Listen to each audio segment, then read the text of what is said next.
Yo, we are back with Death on a Madness, and Cyrillus may have made the court mad. So I thought about this a bit, and I'm still kind of going back and forth. I think will is probably the thing to test against this. It might be both. Right? Health and will are the two things I'm trying to figure out. Well, is it that they take a health test first just to get past eating flesh and then if they can resist that, then if they can't oh my gosh, then you know what I forgot about? Oh my goodness gracious. Oh, what? So Cyrillus, you're diseased. Oh no. If you prepared the body, I think there's going to be a health test here to not get the disease. What if I just accidentally kill everyone? And then a will test to resist the spiritual effects. I feel like either way, Cyrillus is happy. He's like, either these people are dead or they're mad. Yeah. So, yeah. Would Cyrillus just have put on gloves or no? No, of course not. Cyrillus doesn't care. I mean, it's fair. Right? Oh no. I don't care. Yeah, you don't care. Let me think about food safety. Yeah, I don't think Cyrillus as I'm feeding them a exactly. body. Oh my gosh. Well, then they're gonna know it's you. I mean, I but feel if they're crazy. Yeah. Okay, so real quick, I'm gonna go to this trait, diseased. This is really bad, guys. This is just the craziness we needed to wrap up this arc, right? Yep. What is your health? Cyrillus? My health? Mm-hmm. 4. Okay. It's an OB 6 test for everyone. OB 6 health test to not get this disease. So, but the disease is just they're gonna look crusty, right? Yeah, but they'll also spread it to anyone they come in contact with. Right. Oh my. So I mean, we already know the surgeons of the palace got this, so I think it's already been spreading. But this is gonna just, yeah. Well, no, because Ophelia killed them, didn't she? I assume she probably will, but I haven't gotten an official yes from Maria on that yet. So, okay, so anyway, let's just go down the list here, shall we? Let's start with Gavril. Stop, are you just about to roll a die for each of them? Yes. I'm dead! Yep. Ah! We're just gonna go through. Okay. Does Gavril get a disease? Probably with an OB 6 health test. Holy cow. Yes. Oh no. Gavril has a disease. Oh. Let's see. I mean, let's be real. I think it's probably an OB 6 will too, right? Right? Like, I don't know why it would be less than the disease. Because I feel like the disease is a separate thing than the spiritual thing. Right. But like, yeah, right. But they're I think they're equally dangerous, right, just in different ways. Yeah. So he's going to make a will. Oh, okay. He's gonna spend 2 fate. Oh, he rolled 2 6s. Yep, and he's gonna so he's gonna have 3 dice here. Oh, please, Gavril. There you go. Yeah. Right. So he doesn't go mad. I still have my ally. Gavril doesn't go mad, but he gets the disease. There you go. His wife's now gonna get to the disease. That's the thing. I think he'd be smart about it. I think he wouldn't go there anymore. I think he'd have to figure out whether or not he cares. Yeah. Well, I mean, because his wife's pregnant, so he doesn't want to pass that disease. Yeah, he'd probably still go to the appointments, but they would stop having sex if they still had it. So, I mean, she's pregnant. Were they anyway, really so having much sex? Yeah, probably not. Yeah. Okay, Malekith. Oh, Malekith, I know. my husband. No, he's gonna be diseased. He definitely has Artha, so I'm gonna have him make add a persona to his health test. See if that makes a difference. Nope. Not at all. Oh no. So he is diseased. And let's see if he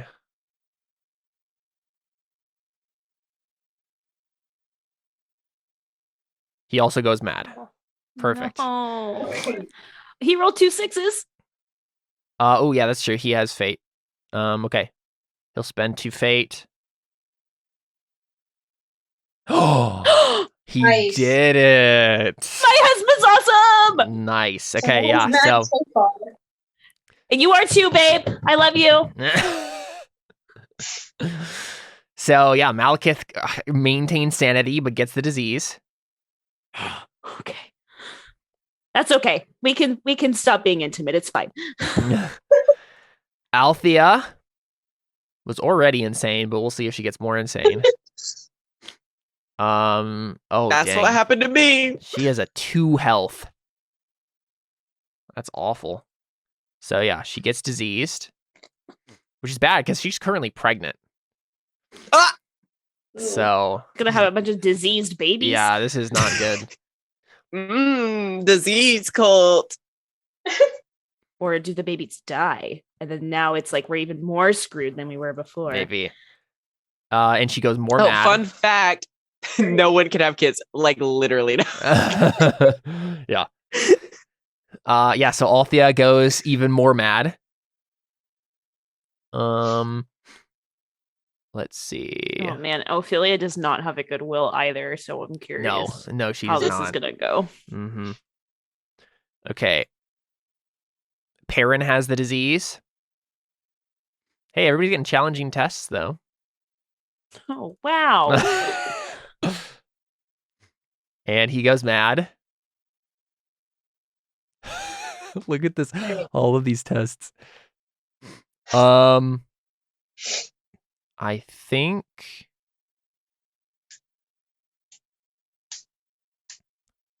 this dude. Oh yeah, a character I made and then never ended up using. Okay. Yeah, I guess the only people is Ophelia and Avra, so we'll do Ophelia first. Oh no. Oh no. I'm trying to think of what her priorities would be. And I think it would probably be not going mad. So she's not going to spend anything on not getting the disease. So she gets the disease. But she's going to try to pile in.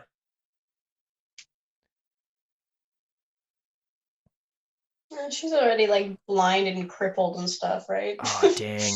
Oh man, she rolled terrible. Yeah. Ones. At some point in this game, we got to be able to say, just let Sinia fall into the sea, man. Right? Let it be the end of the show. Out let it burn. Let Titan just burn it to the ground. Mm-hmm. So, Alpheus gets to Kyrides. Alpheus gets to Kyrides. The best point. Yeah. Alpheus gets to Kyrides and then just looks back over the ocean and sees Sinia just fall into the sea. And he says, like, well, not going back. Least they got my son out. Now I'm kind of glad he got kidnapped this point. That's true. All right. So I'm going to have her spend a fate, though, just to go on the long shot. She has 8 fate, so we'll see if she gets extraordinarily lucky here. No, she does not. Nope. Oh.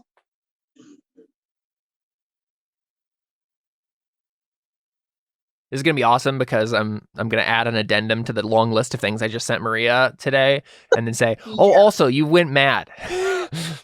Yeah. More than usual. Yeah.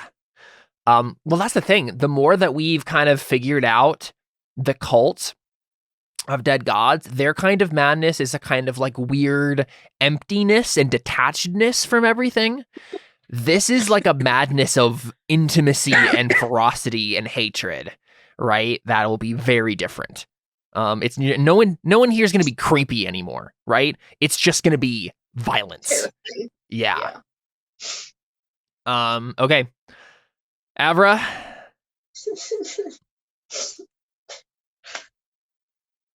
Please, Carly. Make that health test first. I have persona. I can. Well, I probably don't care as much about the disease as I do the madness. I only have one persona, so I'm not good. Oh no. Oh no. Ob6 health test. 0 successes. No. So there you go. You got a challenging at least, which I just marked. Sucks. Now, right. also, just a random question. Mm-hmm. All of these people's madness will be different, right? Yeah. Because how it affected the king was different for me. Exactly. Oh my gosh. Yep. Everyone is going to start seeing the same sorts of things, right? They're going to start yeah, exactly. They're going to start understanding the real nature of your reality, but they're going to act very differently to it. So I'm probably going to make some notes about like each person's personality and how they would be responding to the madness for next time. So Avra, just have a will test to make. Oh no. You have a 5 in will.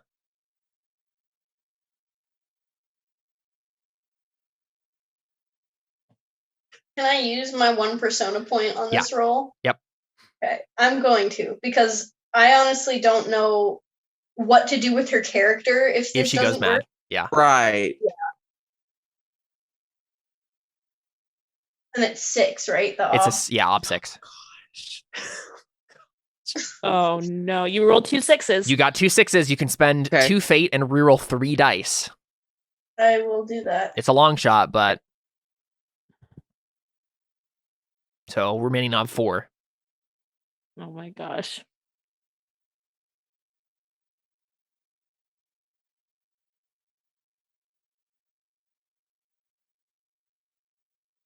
So 3 dice remaining on 4.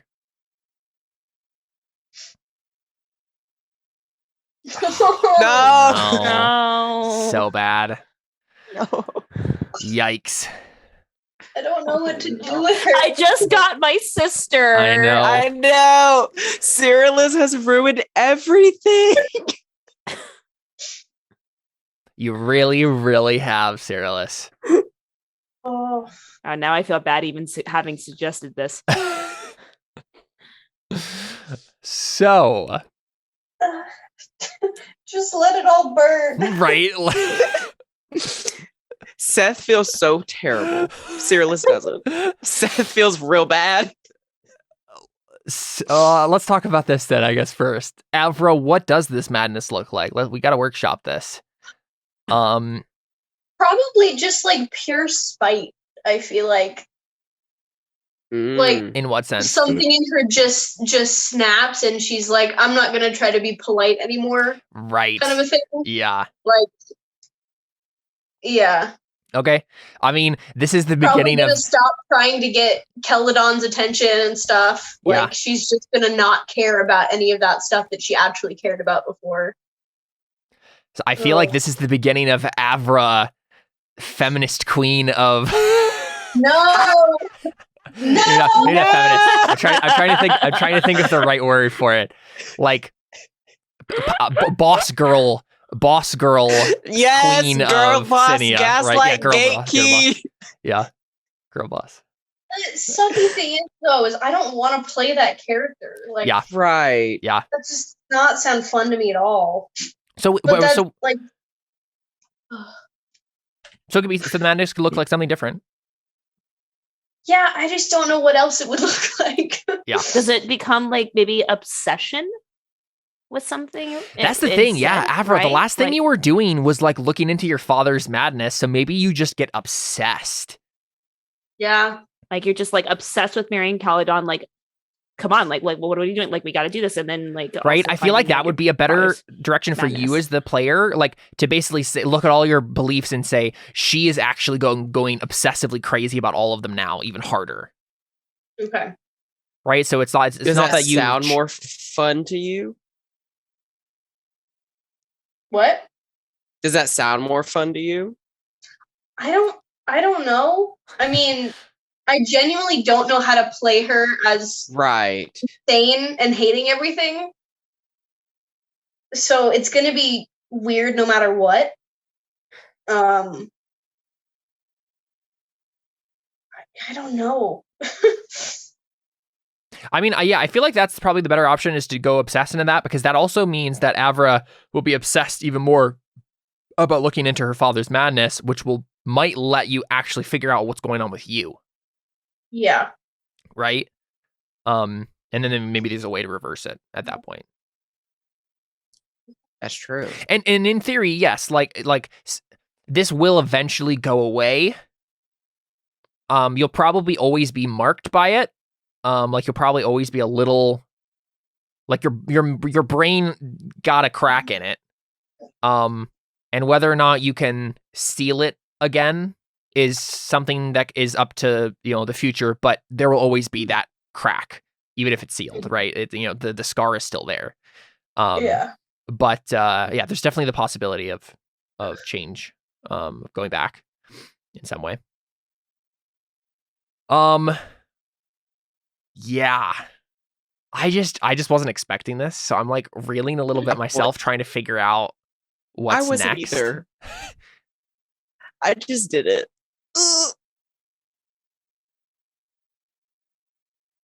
So because we got to think about this for a second.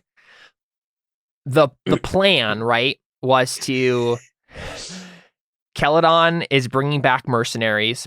Malekith was getting in touch with people from his home city and getting help there. And then Alpheus was going to come back with the Kyrie's general to lead the whole army to go push back the Jagati and like save that part of Sinia. Maya was going to do the play, give everybody hope, and then the Boy King returns. But if people go mad and get diseased, it's just not going to matter. I don't know if it's going to matter. Right? Right. Now we're just dealing with quite literally a pandemic in this country. Yeah.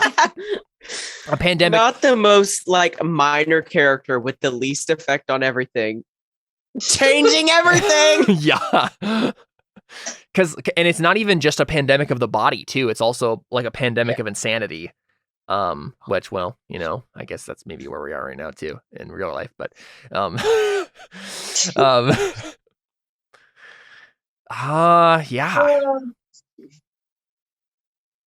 I gotta say, I'm like a little stumped as to how to continue the session even. Yeah. I just don't even know what Maya would do at this point is so not important. I'm just like, oh gosh. I mean, should we just be done so we can think about it? What do you guys think? It's just such a big change. I feel because here's the thing, right? I feel like all this is gonna, in order for this to really truly come to a head, Alpheus needs to return also around this time, right? Or I know that's gonna be a while, but I don't know. Well, so this is the question then. I feel like maybe we've reached the end of the arc, and the only thing left to do is Alpheus is what Alpheus is doing, and whether or not he gets to come back at all. And then that's it, right? And then we stop, do a trait vote, and then pick it up whenever we can next, right? Because this is the issue I'm seeing, right? This changes enough that I feel like we need to do another time skip. Because there's no real way to stop this right now, right? Unless Ophelia, but Ophelia went mad too. Yeah. Right? Because Ophelia, for example, could have done a really hard faith in dead gods roll to heal everybody, right? That could have been a thing. but she's also mad, so she doesn't care. I also need to even see what that madness for her looks like and ask her about it. Right.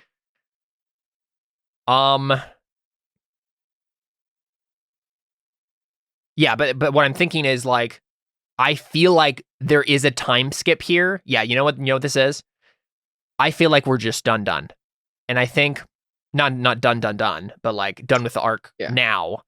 And I feel like the thing with yeah. Well, we definitely are that. But I feel like ending with Alpheus going to Kyrides and then finding out later that this has all happened and knowing he can't actually return to Sinia because it won't work. And then we do a time skip and a bunch of things have changed. Caledon hasn't returned either, right? Or maybe he has but hasn't been able to, I don't know, right? So, but I feel like there needs to be a time skip here because I think what happens, right, is Sinia just devolves.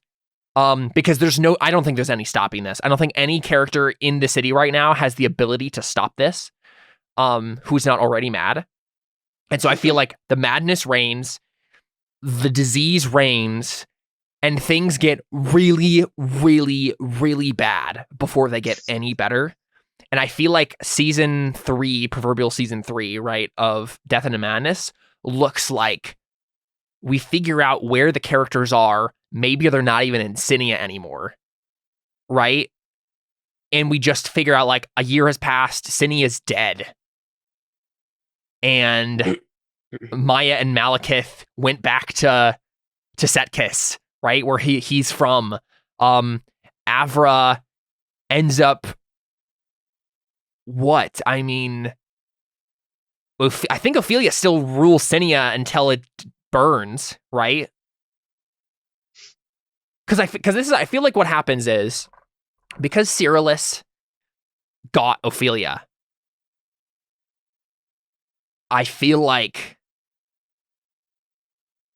there's two possibilities. Either you manage to get her on your side, which I think is possible.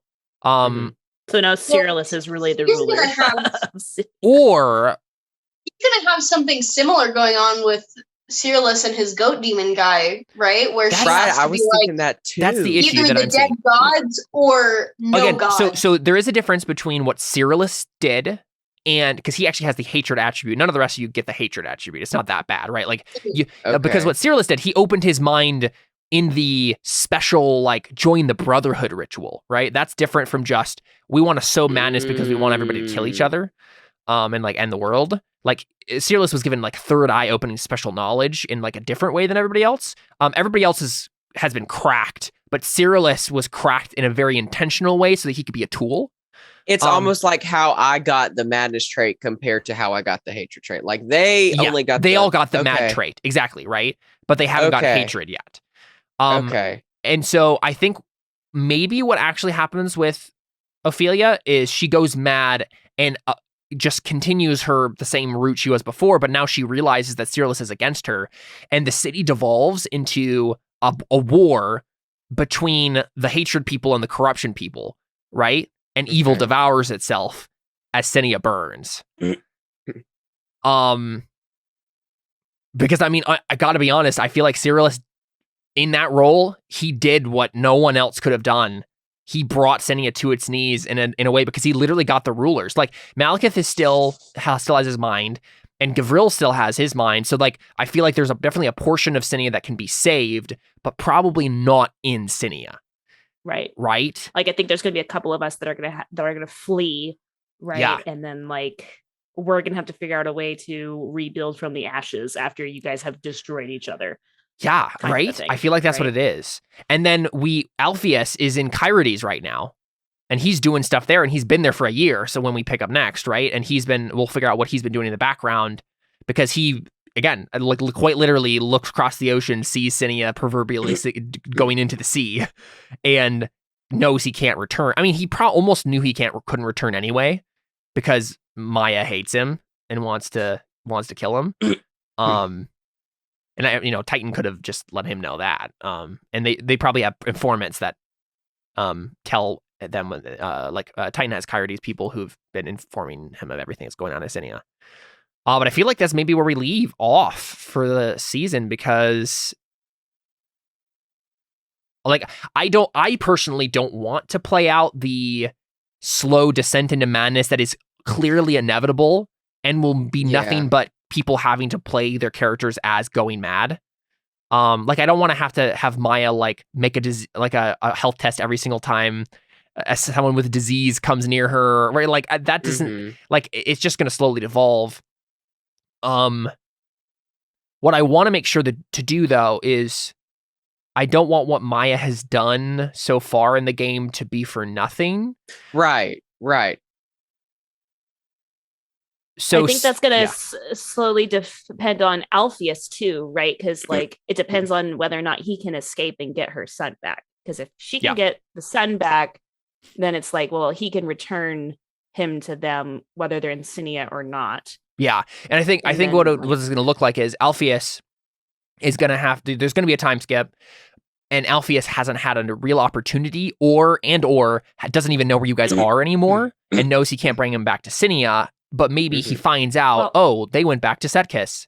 And I feel like this is probably where Maya would pivot her plan, right? So she would probably like seeing this descend into madness, losing her like sister, and like clearly the play doesn't matter at this point. She's like, my son is gone. Play doesn't matter at this point. I think she would say, F it. Tell the people, I'm the king's daughter. Come follow me. Yeah. If you're not diseased or mad, let's go. Let's go. We're leaving. We're leaving, and then we will rebuild from the ashes, right? I think that's the direction she would go. So Maya, that's a roll. Okay. Right? I think this is the last thing we see. I think we cut from that council scene, right? And we see 1 week later, right? Stop. And Maya, you are like ahead of a crowd of people, mixed nobles and like regular citizens, and you've like Malekith and Gavril, and you have gathered these people up to try to like, because you see the city's just starting to go into a war, right? Like a civil war is happening, and you gather as many people as you can. And you're gonna make a speech here, and then hope that it spreads enough, like the news spreads enough that you can get like just commandeer all the ships in the harbor and sail away, right? Okay. But I think this is Maya making a speech, right? Right, but I don't have oratory. Oh, do you not have oratory? No. Oh. So that's where I feel like it would probably be more like, I don't know, she would make a speech, like a speech. I feel like that's not what she's good at, right? So what would you have been doing instead then? I would probably what skills does Gavril have? Because they know Gavril. You know what? I think Malekith has oratory. Does he? Because I would probably convince him like this is what we need to do, right? Like both Gavril and Malekith have oratory. So you know what we're doing? So you can give them. So they're gonna be like, I'm gonna persuade them that this is what we need to do. They can make the oratory roll. Yeah. Right in front of the people. So what's gonna happen is they have the sway with the people. I have no sway with people, right? But if they introduce me and say, this is the king's daughter, let's go. Yeah. Right. Like and could even could you say be like, this is the king's daughter, and also reveal the son, and maybe even take everyone to go get him? No, because that would be going to Kyrides, which is the enemy of Sinia. They would just be all the ships would be sunk. They would be going to go Setkith probably. Yeah, probably Setkith. Yeah. Got it. The only other issue though is you'd be bringing the disease with you to Setkiss. Stop. We gotta find people that aren't diseased. I know Gavril and what's his face? My husband Malekith are, but yeah.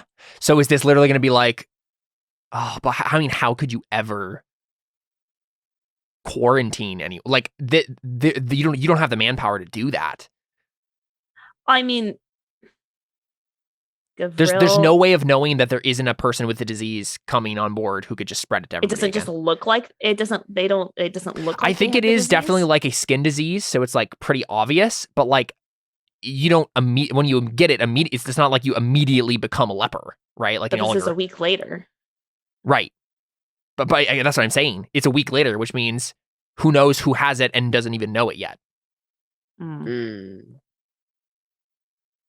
hide it too if you really wanted to. Yeah, I don't know. So maybe I think what's happening is you sail to Setkis, but they like detour you to like some like abandoned village or place that you could just make a temporary encampment or something, because I think they'll let you like be there, but they'll like keep you away from everybody else until you get the disease under control, which could be a thing, right? Like, Maya, you know what you need? What? You need. So I think this is what we see. We see Malekith and Gerville standing up on top of a platform, giving this speech, and I'll roll for them. Maya, you need to go find the High Priest of Aratos, the new High Priest of Aratos, and you need to get them to come with you because they have like healing prayer magic stuff, right?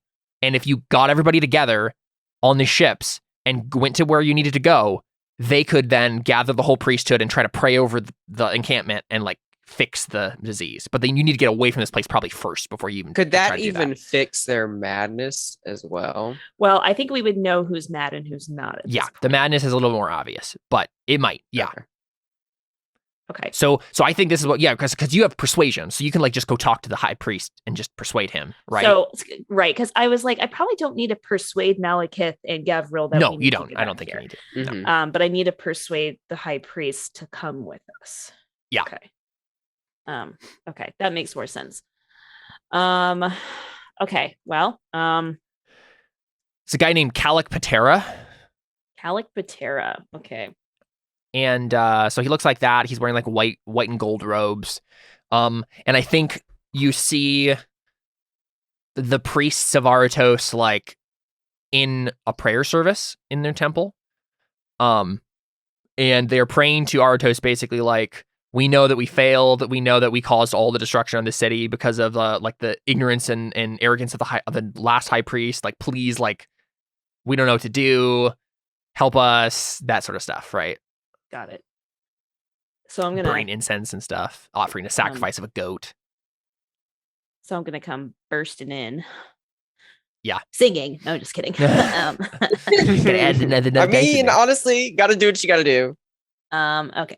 So yeah, I'm gonna try to go for persuasion here because that's my best stat. I would go for falsehood because I have glib for that, but I don't think that's how Maya would go about it. So anyway, so she's gonna burst in and like, okay, can I just like get an audience with him like at all, or do I have to like I think that propriety is I think you can ignore propriety for now and just burst in and nobody can really stop you or want to stop you, because I think things are chaotic enough that you could just get away with that because nobody cares anymore. Right? Like, okay. I think like maybe the entire temple is like empty except for everyone is in this one room doing the prayers, so no one's even there to stop you. So you can just walk in and he's like there doing like a sacrifice of an animal, burning incense and praying while the other people are like chanting and stuff. So I want to like burst in and be like, Calic, I need your assistance. I'm sorry. Who are you? Calic, my name is Maya, and I am the king's daughter, the firstborn daughter of the king. I'm sorry. I know what Ophelia looks like, and you're not her. No, it's me. I am the first daughter, and I need your help to save Sinia. Do you have any proof of this claim? And I like, just like ring. I just shove the ring. I'm like, here. Like, I don't know how else to prove it at this point. Yeah, so I think like Maya, you literally just like chuck it at him, right? And it like clinks off his chest and then falls into the little like sacrificial bowl, and it just like spins and then comes to rest, and he like picks it up and then he just looks at you, and then I think make the argument and then make the roll. Like, what do you actually? Right. He pauses so you have a moment to speak. So I just say to him, listen, because like these are the priests who like they were in charge of the city beforehand, right? Yeah, and so it's right before the game started, the priests of Pyrrhus were in charge, right? The sea god, right? And then he killed them, and then the king killed him, and then put Aratos the priest of Artos in charge. And then Ophelia took over. And then Ophelia took over and kicked the Artos priests out. So listen, I know that you hate what is going on in Sinia probably more than I even do. But I love my country, and I know you do too. And you hate what is happening, what Ophelia has done here and created this madness and this chaos. But we can restore order together. I know that you have the power to heal these diseases. And if we can just get some people out, maybe we can bring them hope to Sinia. If they know who I am and I finally reveal myself and the fact that I have a son, an heir, maybe we can do this together. There's so much desperation in this, but like I feel like that is what everyone is feeling right now. So I think it just might work. Right, exactly. Yeah. And I also want to, just kind of like add in, I know you feel like that you have failed, but trust me, I think everybody has felt that way right about now. Yeah. But I'm not going to give up. Are you? All right. Make that roll. Your ob is a 4. Okay. Let's see. So persuasion. I was trying to go for a little bit of soothing platitudes of like, I know that like you feel like you failed, but like, soothing platitudes. Family secret wise. Family secret wise. Drama wise, definitely. Conspicuous because I just like did this in front of everybody. I was just like, 100%. I'm here. Yeah. Could I argue court wise? Maybe no. No, I don't think so. No. Okay. All right. So I'm just gonna go with that. So 4 forks. Sounds good. What is my ob? Okay. I'm gonna use a persona on this. Do it. For sure. Base ob 4. Cool. Blow it out of the water. Yeah. 7. Oh yeah. Yep. Very good. I'm so good. Yeah. So I think we can just cut from the scene, right? Can he's looking at you and then we cut from the scene. And I think this is the thing I'm thinking now. You know what? I'll do Gavril's role. So we cut to Gavril. And so I think Gavril and Gavril and Malekith know your plan. And so they're basically, I don't think I'm going to like actually say the speech itself, but like they're giving a speech along the lines of, listen, like, look, we have the disease too. We see that everything is going horribly wrong. We are the leaders. We're your leaders, and we have been your leaders throughout all of this. Like, we are part of the nobility and the like government before everything that was happening happened, and we have been stable throughout the entire thing. We want to protect you now, so come with us. We are going to get away from all of this to a place where hopefully we can have children again. We're getting the priests of Artos to come with us so that they can heal these diseases. Like, we're going to fix these problems. And also we have the real heir to the throne. And then they, give a persuasive way of like convincing them that we actually have the real heir.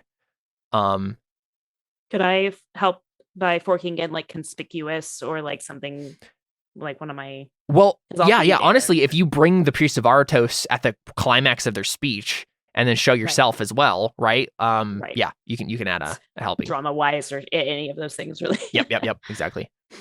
So Gavril is going to make the roll.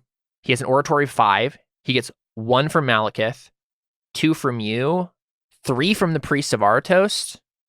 Okay. He's adding in... Is it more like a graduated test, like see how many people we can actually get to like come with us kind of a thing? Or is it like... Yeah, probably. That's probably what it is. That's a good idea. Noble-wise, because he's also speaking to some nobles in the crowd. Persuasion. And that's probably it. He's going to spend a persona. And we'll see how many. Obviously, we're only taking people who aren't mad. Yes, yeah. And then he's going to go ahead and spend fate, yeah, to just get as many successes as possible. No more. Oof. So, I mean, 6 is pretty good. How many fate did he have? I think he only had 1. I mean, he hasn't been in play super long, and he's accomplished a couple goals, but like. Yeah, I think he only had 1 left because he had spent some previously as well. Now when I hovered over it, I didn't see how many until after I asked. So but there was 2 6s there. Yeah. Cool. Well, 6 even is though bad. Avra's mad. So that's the other thing. So real quick, I think this 6 means you get most of the non-mad citizens, right? And you also, because it's a 6, right? Anyone who has a will of 6 or lower is going to be convinced by this. So most of the sane nobility is coming along with you, right? They're all like ditching the place, right? Mm-hmm.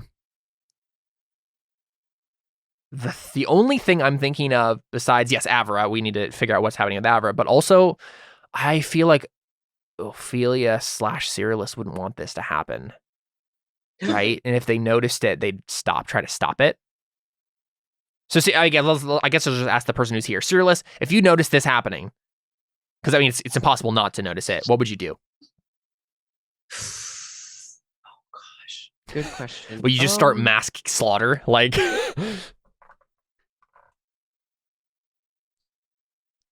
No, because I think that they would like fight back, and I can't survive. Yeah, that's true. I mean, you have like the royal guard probably on your side, but you can't get them to like fight the entire city. So right, that makes sense. So, yeah, I feel like the movement of people here is enough that it might actually be impossible to stop it. Now that I'm thinking about it. Yeah, I don't know what I would do, to be honest, because that's fine. Cyrillus just hesitates and can't do anything. That makes sense to me. Okay. The only other thing then, so Maya, I feel like you probably have to go to Avra, right? And try to convince her to come with. I assume you'd want her to come with, right? Yeah. Because even if she's mad, like you could help her. And one person being mad, that's a person you could help. And if we're going with the obsessed thing, like she's just obsessed. Yeah. Right. No, I don't feel like she's like a danger necessarily to anybody. And I probably don't even notice it right away. If it's just an obsession thing, right? It's probably more like I don't know her that well, so maybe she's just always been that way. I don't know. Yeah. I mean, like, how does she feel about the fact that I basically just like revealed everything and was just like, screw it, I'm gonna be everybody's new leader. Like, let's go. Yeah. So Avra, I don't know. I don't know if Avra would go. Like, would she? I mean, if she's obsessed with trying to figure out like what happened to her father, she might stay. Not. Yeah, she might stay with Ophelia because like you're also thinking like maybe I could find the Irida still. Right. Well, so basically, could I make a rule if I say, Avra, go get the Irida now, meet us at the ship, and then we'll figure this out together. And then Caledon will meet us. Can I make a roll there? And then like we'll write to Caledon to meet us in Sekis. Yeah. Like, could I try to make that roll to like persuade you to like? So this would probably be before the oratory roll, correct? Because like I would have to prepare her ahead of time. Yeah. Okay. Yeah, sure. Just trying to think how I want to go about this. I feel like I should try a falsehood. Yeah. But I'm just so much. What's the lie exactly? Right. What is the lie? I don't know. See, that's the thing is that like was a lie per se. Yeah, exactly. That's the thing. I'm like, but I want to use my glib. Oh, right. If I fail this roll. Yeah, that's true. That's true.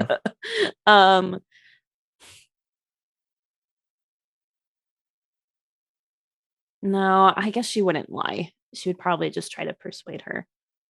Now that she feels like she has like a decent relationship with her, she wouldn't lie to her, I guess. And she's learned that lying to her isn't necessarily the best way to get her to come anyways. I wonder if maybe I'd just go for an ugly truth here, right? Just like, you like, if you stay here, like the chances of like you dying in this matter, and then you'll never figure out your father's madness. You'll never marry Caledon. You'll never marry Caledon if you don't keep yourself safe. And that's what I care about, is keeping you safe. So if you go get the Irida now, figure it out, there's still a chance that we can figure this out together and that we can do this. But if you don't leave now, then you may never figure it out. Like, does that sound like an ugly truth? Yeah, I think it does. Okay. Can I fork in persuasion? Because I'm also trying to get her to come family wise. Yeah. I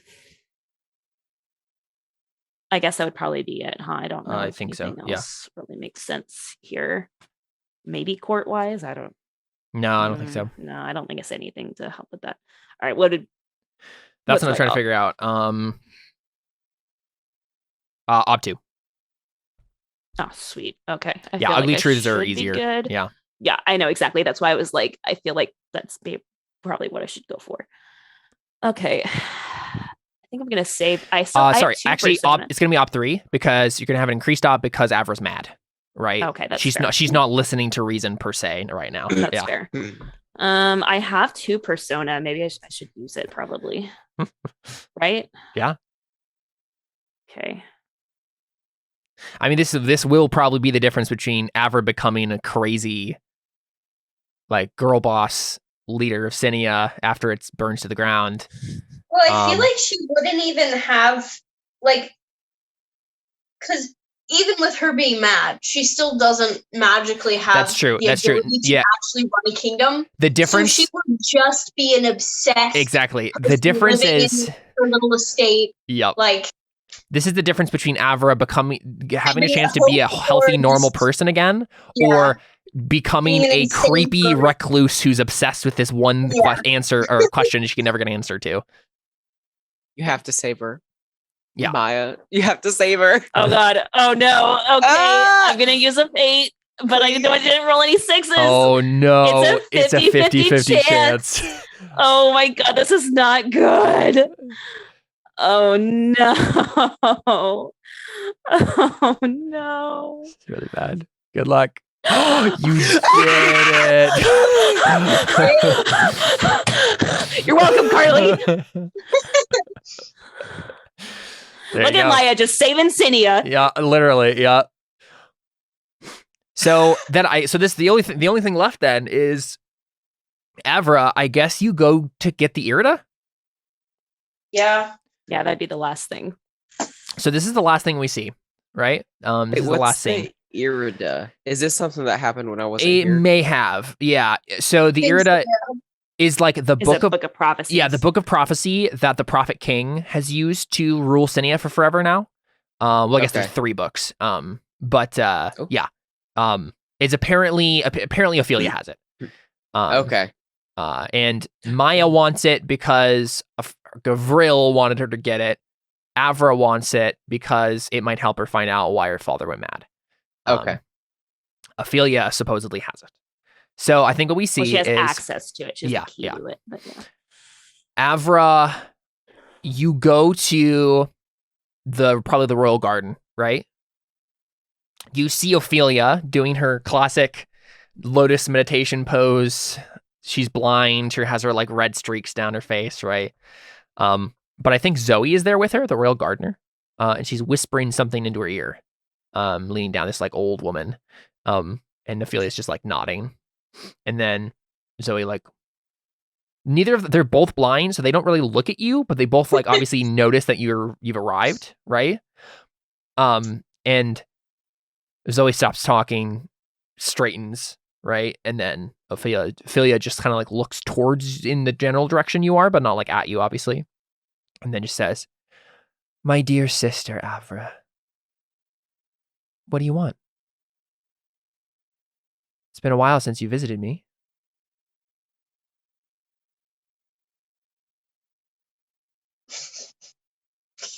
I wish I could help her, but I think I would be like too scared to go to Ophelia. Yeah.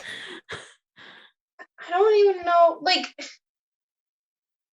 I feel like Avra wouldn't even go to Ophelia about this. I feel like she would just try to get it by other means, like break into the room it's in or something. Like, okay. Like I think Avra beforehand, if she would have even dared to try to get this in the first place, she probably would have gone to Ophelia and been like, please, like, let me have access to this.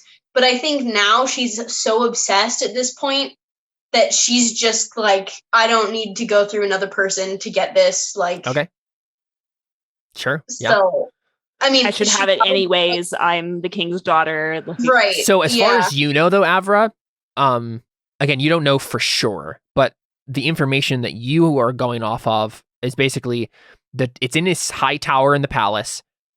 There's only one key to it.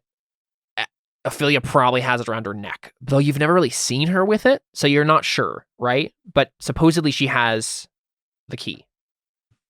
But you could also just like get some royal guards and just like break down this door for me. Yeah, I feel like she would just do that. Okay. Yeah. Yeah. So, okay, sounds good. So, yeah, so you go up to, we just see some royal guards like talking nervously to each other in like a part of the palace, right? I think what we see is actually there's some guards and they're looking nervous, and they're in like the big ballroom where this like play was being set up, and now it's just all kind of like left strewn about. No one's in there except for these guards, and they're like looking out the window at like the city that's starting to burn again. And one of them is just saying like, again, how is it happening again? We're not going to be able to survive this time. And then you like burst into the room. And what's Avra's demeanor? Well, how has it changed now that she's like gone a little crazy? I don't know.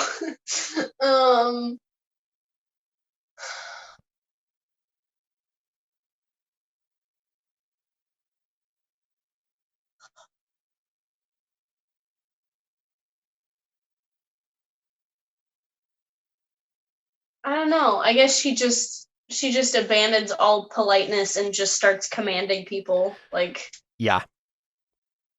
So you just say, "You there." Yeah. And how exactly do you phrase your request to them? I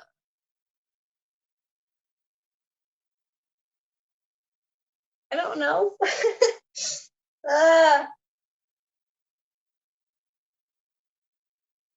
Well, the two like skills you have to do this are oratory and soothing platitudes, and I assume you're not doing soothing platitudes. So you're probably like just starting a speech at them. So just curious. Mm-hmm. Since she's not going to Ophelia for this, would I be tagging along? Maybe. Yeah. I don't know. Would Avra ask me to? Or no? Well, I mean, you had just told her, like, get the Irida and meet us somewhere, right? That's true. I guess I just assumed that you were going to go through. Yeah, and I don't think Avra maybe told her, right? Yeah, maybe not. Okay, yeah. That's fair. That's fair. It makes sense to me. I was say I just have more persuasive methods. Yeah, you don't have to say exactly, but what's the general idea of how you're speeching at them? Orating. I mean, just because she's obsessed doesn't mean that she necessarily is like aggressive now, right? Like that doesn't. Right, but I don't really know how else to play that. The other way that I could see it is like you burst in the room crying and just like beg them to help you, like soothing platitude style. Like maybe Avra just becomes an emotional mess and she's like, please, please. Could it maybe even play out as like she's just now hyper focused? I don't know. Yeah, any of those. It really just depends. Yeah, I've just played her this one way for so long. I know. To suddenly like completely. And again, it doesn't like this is it's only been a week since you went mad. Like it's not even that you like have done a 180. It's just like some aspect of Avra's character is probably more exaggerated, right? Mm-hmm. And since it's just a week, it's probably like not even that exaggerated. Yeah, like something is definitely broken in Avra's mind, but it's not like she's going around stabbing people. Because here's the thing, right? It maybe even it's more of a thing of like you're still yourself, right? It's just that if you don't get anywhere with something, then you become agitated, right? Like yeah, that's true. Right? Like it's not like you failed or that like you know what I mean? Like I don't know. Maybe that's yeah.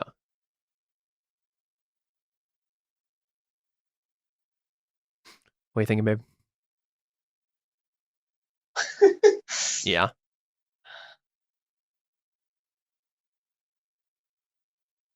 Yeah, I just don't know what way she would go about this. Well, I mean, you mainly have two. Do you use oratory or soothing platitudes? All you really have to choose is just one of those two. You're better at soothing platitudes. Yeah, I guess that. So is it probably like an emotional pleading? Yeah, I guess. Yeah. So probably something like Average just bursts in and she's just like crying already, and you're just like, please, I need to get to the Iridite. Can you just come with me, please? Yeah. And like, there's a chance, I mean, you're going to have to roll because I think there's a chance, I mean, you've just asked them to break a sacred tradition, basically. Yeah. Well, she probably doesn't say that she's specifically trying to get to the Irida, but she just like is like, help me get into this one room kind of a thing. Okay. Yeah. Sounds good. Yeah. Like kind of implies that like a door is jammed or something. Yeah. And like, things are crazy, so I need you to help me right now. Like, yeah. Okay. Yeah. Go ahead and do soothing platitudes. Op 3. I think you can fork in oratory.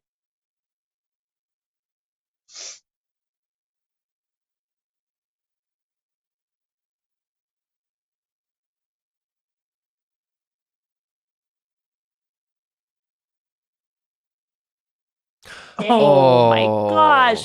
This is just like last session. What the heck? That's so bad. Yeah, so one of them just looks at you and then just says, I'm sorry, my lady, we are not allowed to go in that part of the tower. You are, of course, at being the daughter of the king or the sister of the queen, however that works. But we're not supposed to go there. We'll be cursed if we do.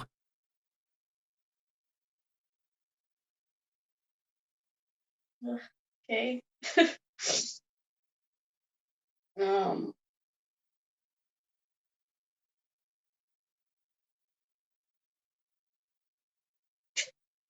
Well, then I don't know what to do. Yeah.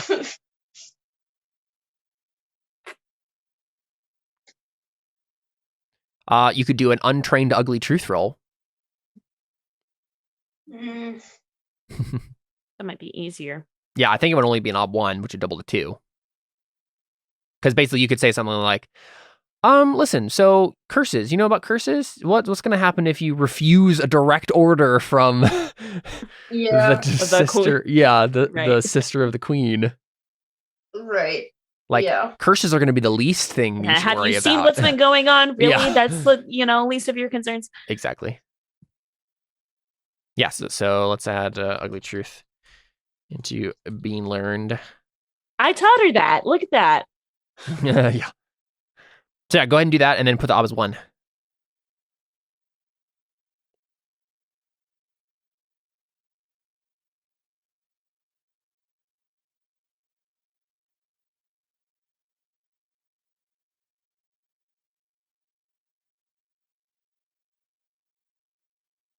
There you go. Perfect. Right on the money. So we see the guards just look at each other and then scamper off ahead of you. You guys, you get to the door. Let's see.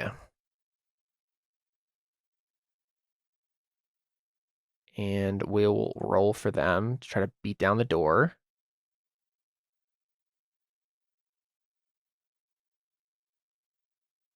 Oh, sorry. They would have had, there's 2 of them, so I'll roll another dice of help. Okay. Well, they don't have 6s, so yeah, I guess, I mean, the door is pretty strong. I assume it would be, right? They rolled 1 6. I mean, they're random royal guards. They wouldn't have fate, yeah. So yeah, so they're kicking at the door and they're just like, I'm sorry, Lady Avra, I think this door was made to not be broken at all. You think?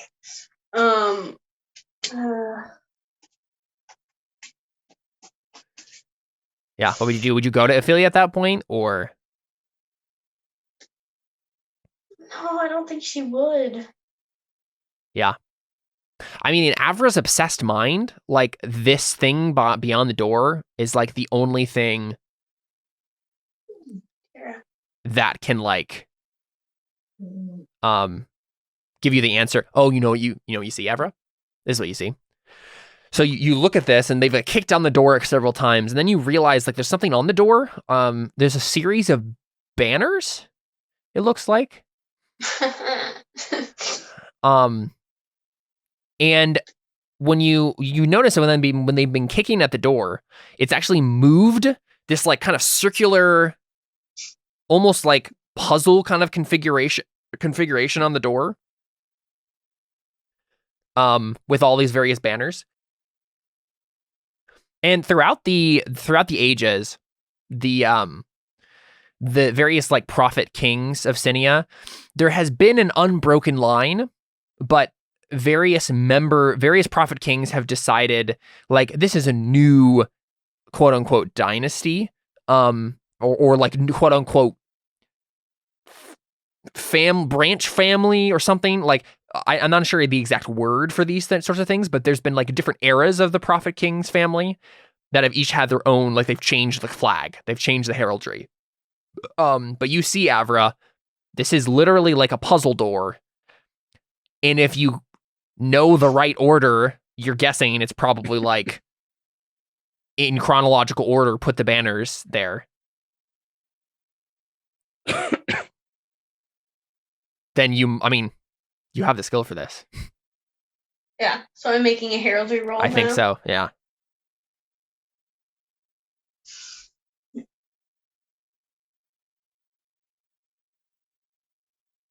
Can I fork in noble wise? Oh, certainly, yeah. That's probably it, though.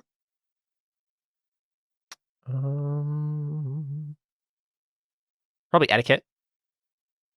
Okay. Because that's similar to the heraldry stuff that's going on. Okay. What's the base ob? Good question. We've never had to roll this skill, so.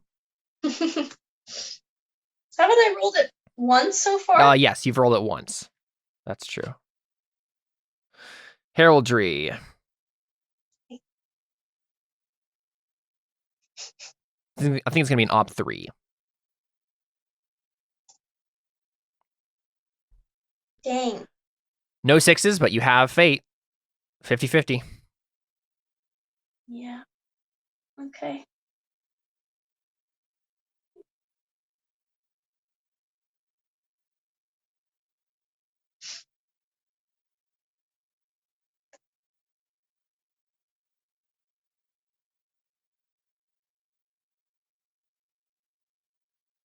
Dang.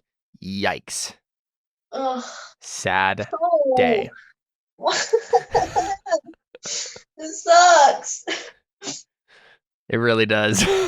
I'm sorry, like, Carly. did the food transfer my unlucky trait too? I don't know. I guess so. Let's see here.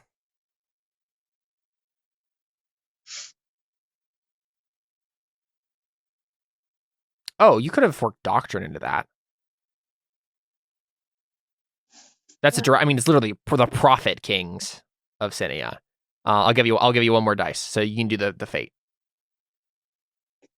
Okay.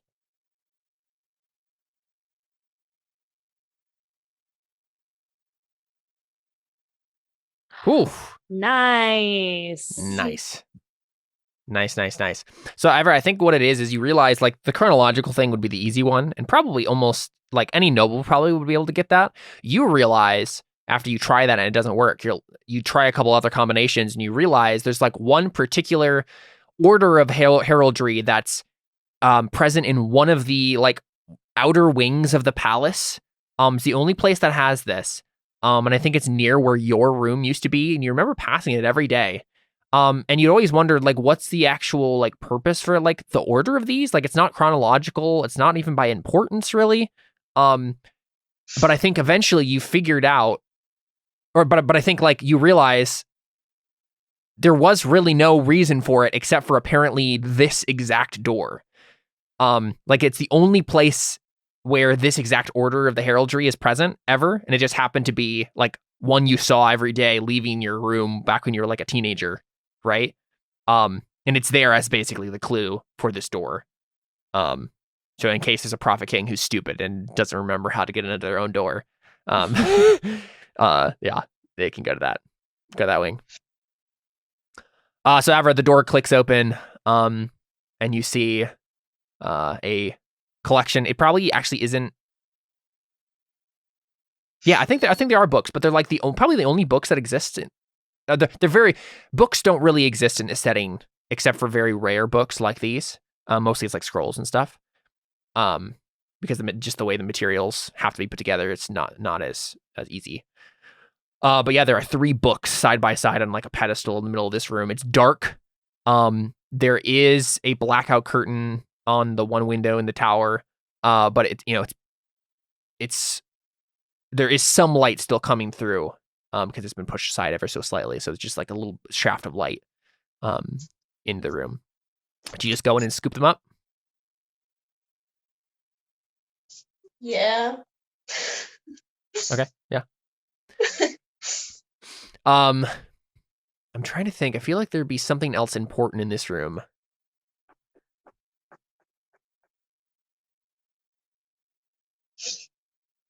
Something else that would happen.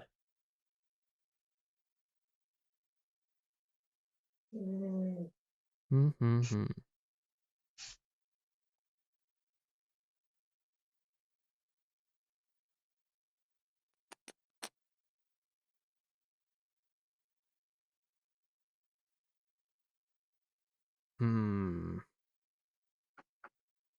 Yeah, because it just feels a little anticlimactic. Climactic if like you just walk in and take them. It's not even that there's like an obstacle in the room. I just feel like there's maybe be something else you'd see that would be interesting. That would foreshadow something. I'm not sure.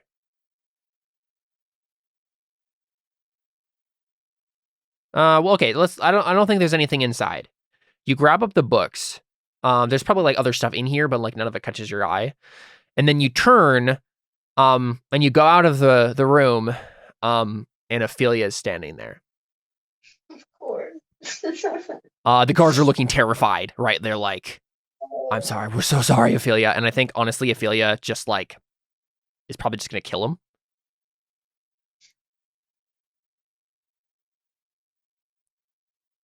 So we'll see if she can do that.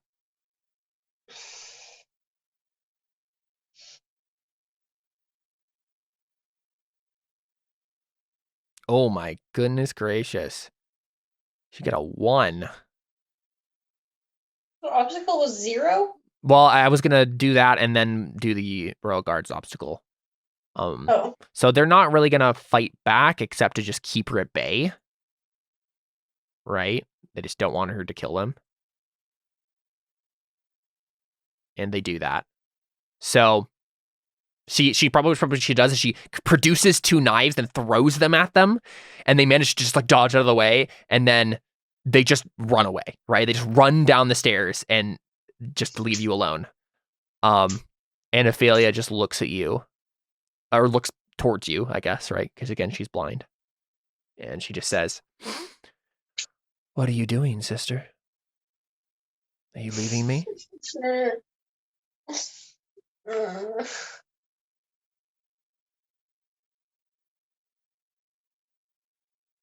Yeah, Alico screeches on your shoulder, like nervously. And probably Ophelia actually probably has Skion on her shoulder too, right? So I have the crow and the eagle facing off too. Yeah. My issue here is I don't know how she would interact with Ophelia, because already before she was like very cautious. Yeah. And I already didn't really know how to interact with Ophelia as a player. Yeah. And now they're both more mad than they were before. Yeah.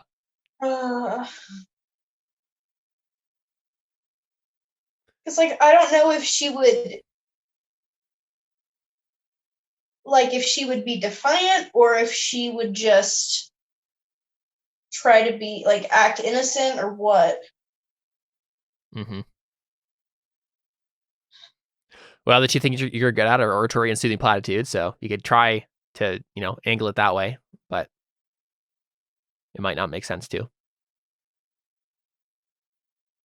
Yeah, so she asked you, like, were you going to leave me?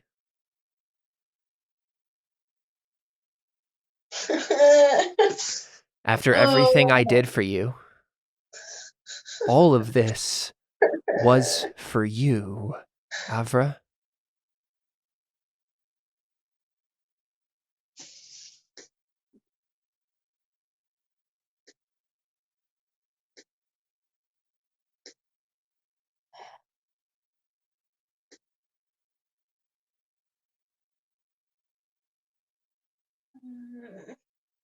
You just try to run. I feel like that would be a bad idea, though. I mean, you could try to bank on the fact that she, like, won't try to kill you because like, that's her whole thing, right? But also she's blind, right? Yeah. That's true. Yeah. Honestly, yeah, she actually should have gotten a penalty to that knives roll, and it didn't matter because she failed anyway, but yeah, she'd get she missed because she's blind. Yeah, she get an increased odd penalty because this is a site-based test to try to stop you.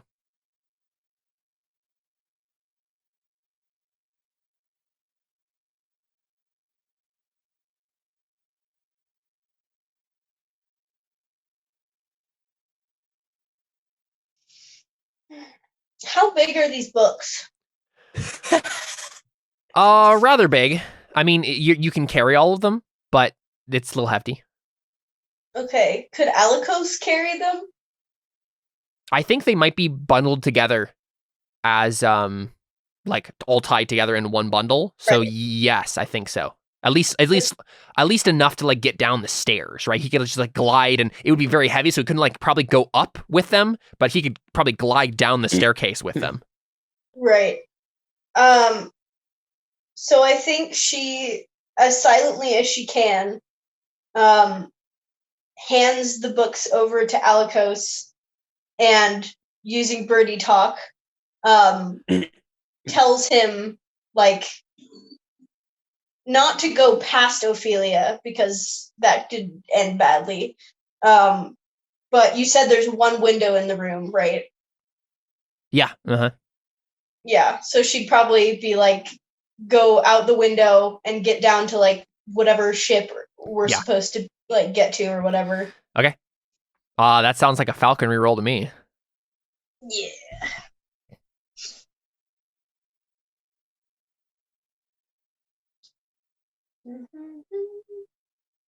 Up 3. Okay.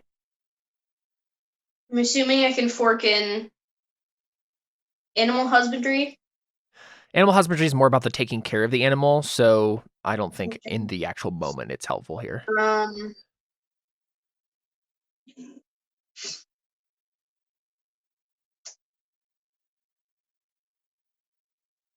Yeah, I don't know if you have any forks. Yeah, I don't think so. Tara. So yeah, up 3. Okay. Okay. And probably the failure here is Skion is going to stop him, right? Right. Up 3, right? Yeah. Okay. No 6s, 1 in 12 chance if you want to spend a fate on it. I feel like you might as well at this point, right? Yeah. Just burn through the rest of your fate here. I might as well just spend all of my stuff. I already spent my 1 persona point. Exactly, so, like, yeah.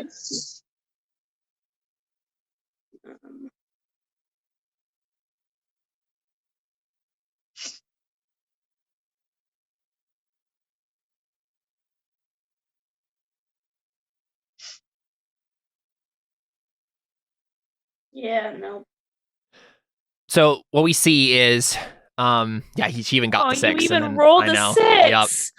That's so terrible. But then what happens, right, is we see Skion or Alikos take off with the books.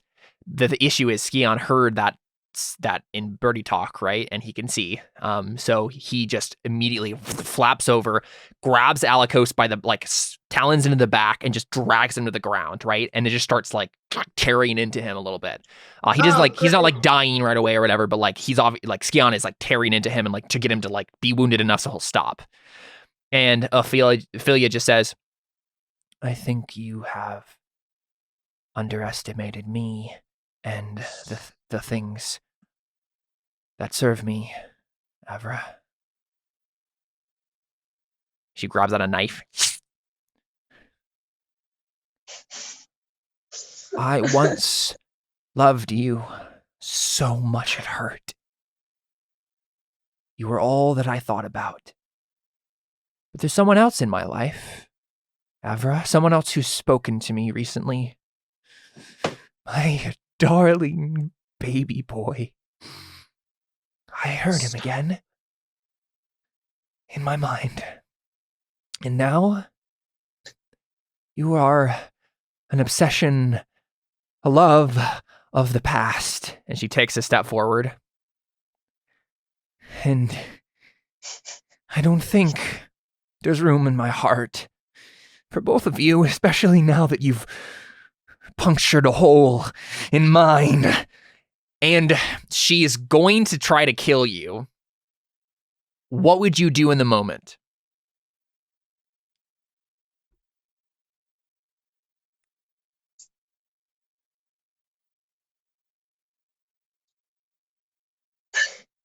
I feel like this is the stupidest thing, but also she's partially mad, and I this is possibly the one thing she could think of in the moment is she's gonna try to grab the books and jump out the window herself. You're just gonna jump out the window? Well, Ophelia's either gonna kill her here, or she's gonna either die by jumping out the window or somehow survive, maybe she can jump into the water or something, depending on where this window is. I mean, I think even in your mad mind, I know you won't survive that. There's no way. The way that where this tower is, there's just nothing you could even land on that wouldn't immediately kill you. So I just have a question for you, Carly. So do you want to attempt to just do something? You can do something like that and then just, I think either way, whether or not Ophelia catches you or you jump out the window, you're going to die. But I also have an idea that's been foreshadowed. If you want do you want Avra to die here? Would you rather she died here? No. Or do you want her to live? I kind of want her to die. Yeah. I don't know. I mean, what's your idea? So my idea is, and I'll just start describing this and you can veto it if you want to, but I think what we hear is from behind Ophelia. Let's see. Yeah, we hear a man say,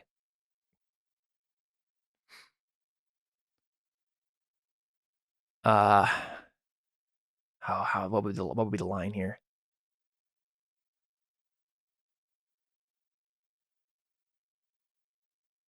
Yeah, you just hear a quiet voice say, I wouldn't do that if I was you.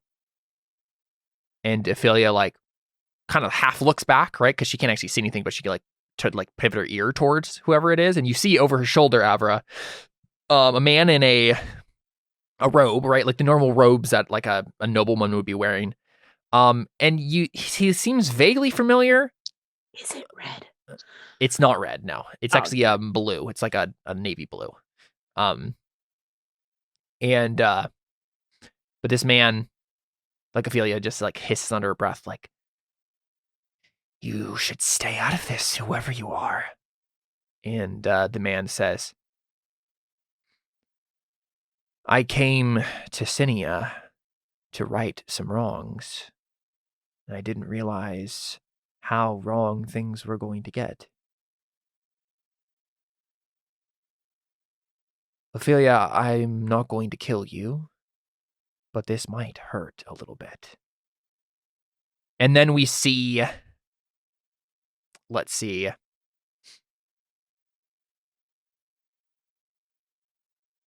trying to think of what magic thing this guy shows off in this moment. That's like beyond what you guys typically do in this world.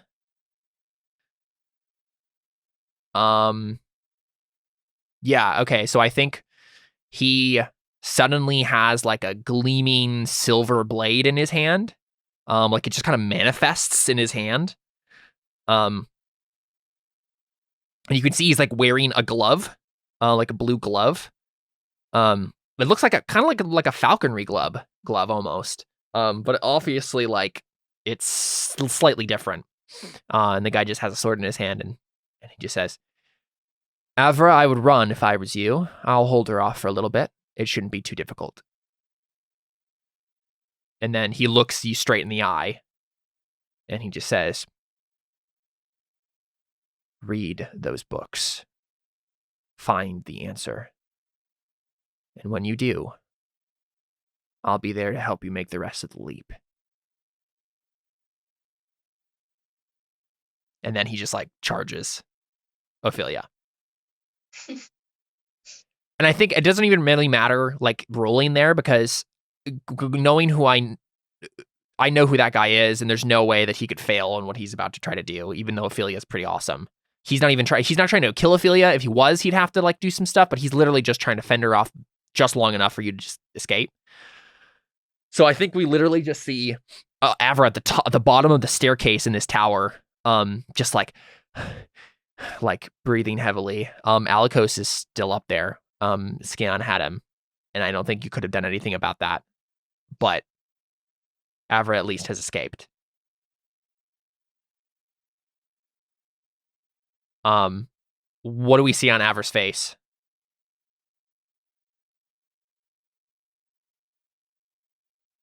I don't know.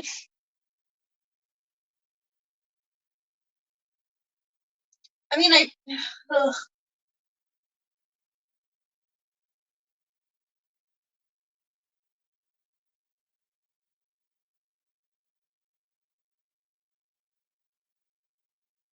don't know. Part of me is like, I don't know if she would even stop running until she got to the ship.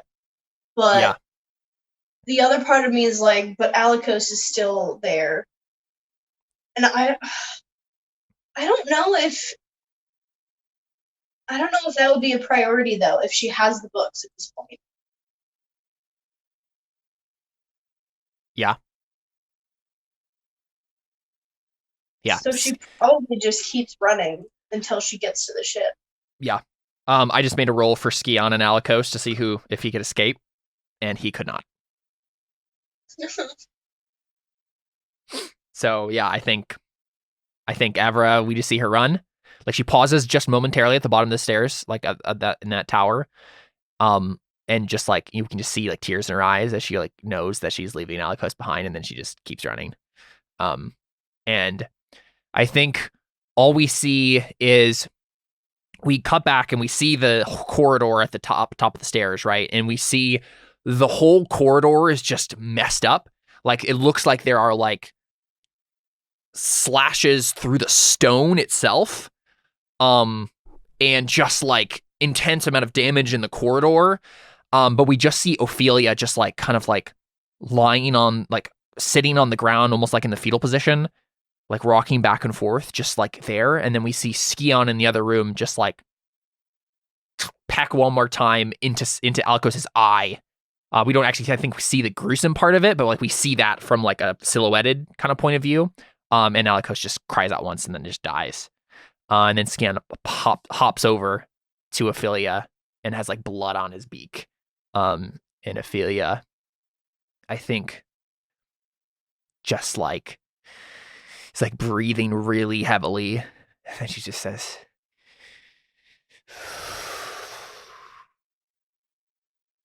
I will kill him. Whoever that was, I will kill him. He's taken my sister away from me. I couldn't even give her the gift of death. She's lost to me forever. I will kill him. I will kill him. It will be death or madness for him. And then we see the ships piled with refugees just start taking off one by one. Avra comes up to one of them, the very last one to leave. Maya's there pacing, like waiting for Avra, like, we gotta go. And Avra reaches there with like the books clutched in her hand, crying and obviously really tired, and then climbs aboard the ship, and the ship leaves. I wish I could hug you, but I can't because you're diseased. Yeah, it's true. But I think Maya just says, I told you. Right, like your sister's crazy. Yeah. Like she was gonna kill you. Yeah. Cyrillus, what's the last thing we see from you? Like, you've started something here. What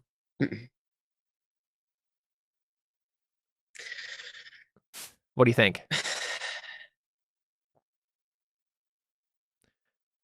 Like, we could do Cyrillus goes to kill Ophelia, right? To just end it. Mm-hmm. Or we could be like, Cyrillus is there, like, slowly gathering an army to, burn Sinia to the ground and whatnot. I think his main priority would be to destroy Sinia. Well, that's the thing. I mean, if you kill Ophelia, like, you're in charge. Right? Oh my gosh, do I do it? You could be the Witch King of Sinia. Well, you kill her or she kills you in this moment. Right, because that's the thing. I feel like that's eventually what's going to happen anyway. So I feel like we might just play it out, right? I've already changed literally everything else, so might as well.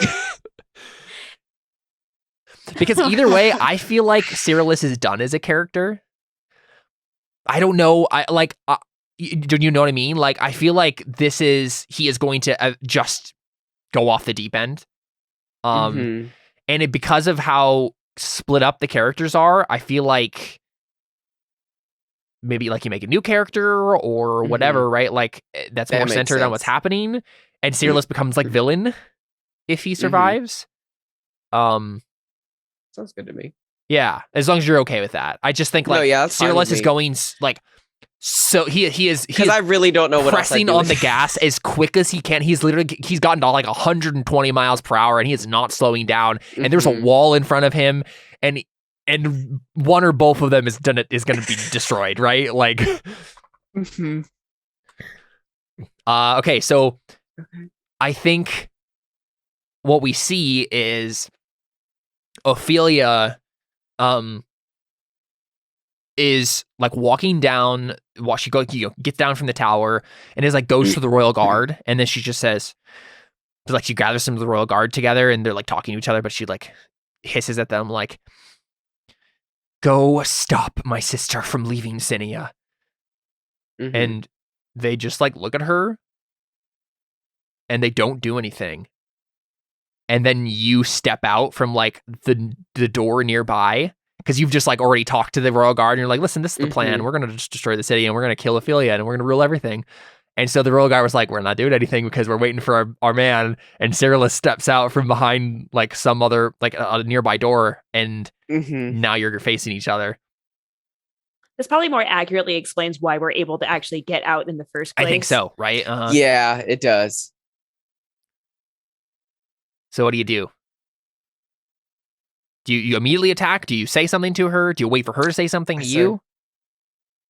I'm gonna say, Ophelia, I know the truth now. I know the truth of everything. What truth? That you're a wheedling worm who deserves to be put down? Ophelia, you underestimate me, and you always have. Now, you'll see my true strength. She grabs out like 2 knives and she just says, I have not been able to cut 2 people today. I will take out all of my vengeance on you, Cyrillus. And when I cut your still beating heart from your chest and sacrifice it to the gods, then I will know peace. She said she hasn't been able to cut 2 people, but she hasn't even cut 1 person, has she? No, that's what she. I worded it weirdly, but she meant like I wasn't able to cut Avra, and I wasn't able to cut that random guy who interrupted me. Oh, right. Yeah. It was probably like instead it was like, there are 2 people who have escaped my blades today, and then the rest of what she said. Mm-hmm. And now I guess you just fight. Yeah, I guess so. So first, I'm gonna have Ophelia.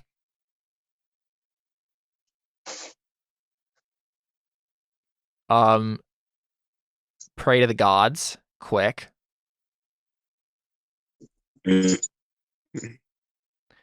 To open-end her tests. Yep. So her knives tests are going to be open-ended automatically. What does that mean? She won't have to spend fate to reroll 6s. They'll just automatically reroll. And I guess that's all she can do in the limited time she has. She chooses a quick prayer to do that. She starts chanting, right, as she comes towards you with knives. Mm-hmm. And then I think what she's going to do is she's going to spend Oh, she doesn't have a persona. Ooh, I spent all her persona. Okay, she'll spend a fate to help herself with corruption.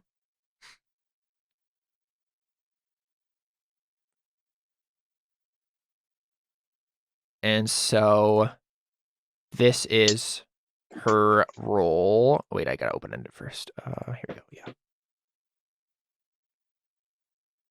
Oh my gosh.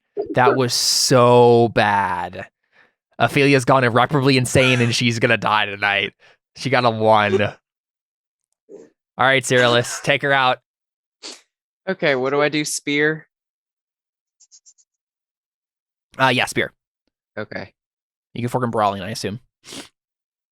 Yep. Gods just are like, we're done with you. Yeah, I think so, right? Like you've been tainted by the hatred curse thing. We don't care. What's the base of? 1. Oh, okay. All right. Yeah, there you go. There you go. I mean, she has 4 fate, so she has 7 fate. So I guess she's going to spend a fate, but you can spend fate too. I mean, I don't think there's any chance here, but it's either that or she dies. So yeah, she's gonna. Yeah, there's no reason why she wouldn't try. Oh, she tied with you. Tie goes the defender. So you can spend 1 or 2 fate. Cyrillus. 2. Okay. So spend 2 fate, and then you have just put in remaining ob of 1. You just need to get 1 more success, and then 2 dice. 2 dice. And your intents, I assume, are to kill each other. Oh my gosh! How does Ophelia continue to get this lucky? You rolled 2 1s, Cyrillus. Well, Cyrillus, your unlucky trait has finally caught up with you. My gosh. So I think what this looks like is Cyrillus, you just rush toward her with a spear. This is insane.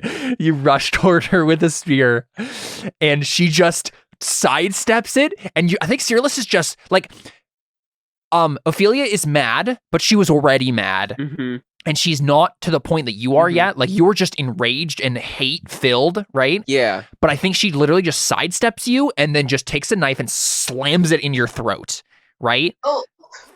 And you just die instantly. You're just like ragdoll across the floor, just dead. That doesn't have any like call-on traits or anything like that for this stuff. Do you? I don't know. I have a persona. I don't. Oh, that's true. You have a persona. You can spend a persona to redirect the narrative away from your certain demise. Except you can't. Okay, so you have taken Yeah, you failed the roll. So I think you've taken the mortal wound. Okay. But you can spend this persona if you would like to survive the mortal wound. Well, I guess someone's gonna have. Nah, I don't think there's any chance for you here, Cyrillus. Okay, that makes. I don't. Yeah, let me double check. Let me double check. Okay. Because the thing is, like, if I'm reading this correctly, the only thing you can do is spend the personas to survive the mortal wound, but you still need to get treated for the mortal wound, right? And no one's going to treat you unless... Cyrillus. This is what happens, I think. Oh, God. She leaves you just on the ground, right? She just assumes you're dead. She maybe executes a couple of the royal guards until they listen to her again. Mm-hmm. We see them walk away, and then we see a whole bunch of bandaged leprous surgeons come over, drag Cyrillus's body away, and they're gonna like save your life and bring you back to the weird cult, and Cyrillus will live to fight another day. Right? But like he's wounded, and like this will like probably permanently scar him. He's probably gonna end up like a Sith, right? Like he's like has some sort of giant like gaping wound in his neck that's only being kept there by like his pure hatred of everything, like his magical hatred. But I think if you want to spend that persona, I think Cyrillus survives. Sure. But like he lives and is going to continue to cause havoc for Ophelia, right? Not in an overt way. Like Ophelia has definitely won this round, but Cyrillus can have a chance to come back later. Cool. That's crazy. I have no idea how she managed to pull that off. I'm gonna have a hate night telling Maria about that. That's awesome. Rolled a 1 in knives, but then somehow magically used one fate to get 2 successes. Crazy. Absolutely crazy. Okay, so let's go ahead and do the end of session stuff and get out of here, I guess. I had no clue this session was what this was going to happen today. Oh my goodness. You gotta love about some storytelling and some good old burning wheel, right? Yes, yeah. All right, cool. So let's go through the normal stuff first. So Cyrillus.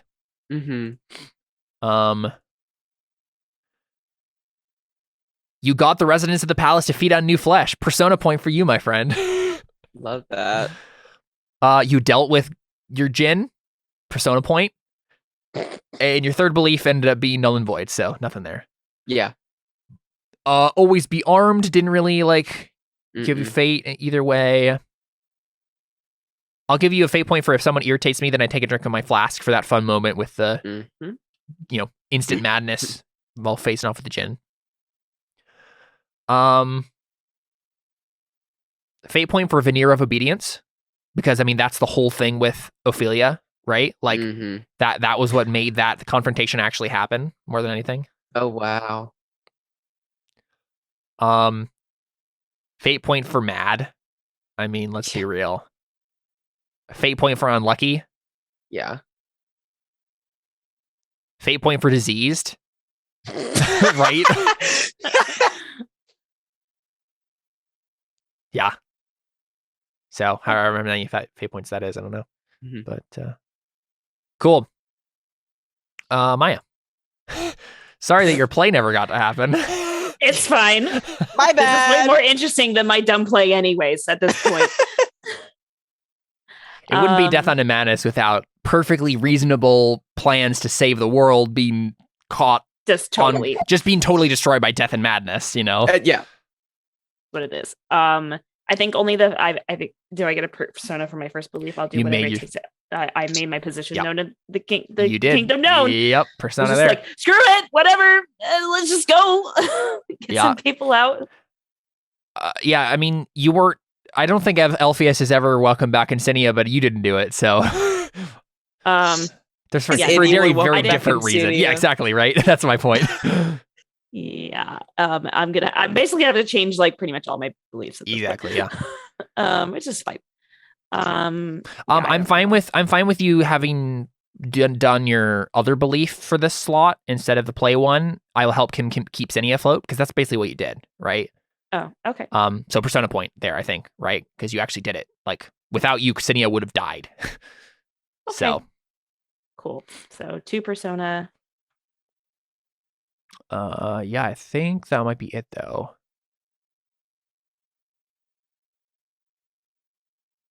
Do I get fate for being a bastard? No, I don't think it came up necessarily. So, okay, Avera. Well, I sought Well, hold on. Yeah. But the reason she was able to like convince the priests is that she is a bastard, right? Well, that's another reason she was able to. Okay. I see your point. Yeah, but that's something that helped her, right? Okay. For most of these, it's like something that hinders you. And in theory, I maybe should have like given her an odd penalty or something. And if that was the case, then it might have given her a fate point, but I didn't. So okay, never mind. Now you're good. Good.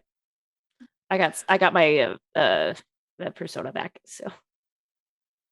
So yeah, Avra, you obviously sought answers in the Irida. I think it's fate for now because you haven't actually like looked at the books yet. But you got them. So, Caledon stuff didn't happen today. Yeah, nothing else happened. So today. I guess just fate. Absolutely nothing else happened today. Yep, I guess so. Yeah, yep. Poor Alikos. Yeah. I pretty much knew that was going to happen. You can have my bird. Yeah, I pretty much knew that was going to happen though. Once you said like I want to try to do this, I was like, oh, Scan's going to try to stop him, and if anything goes wrong, like he's a dead bird. Like that's it. He served you faithfully to the end though. Cool. So yeah. So there's that.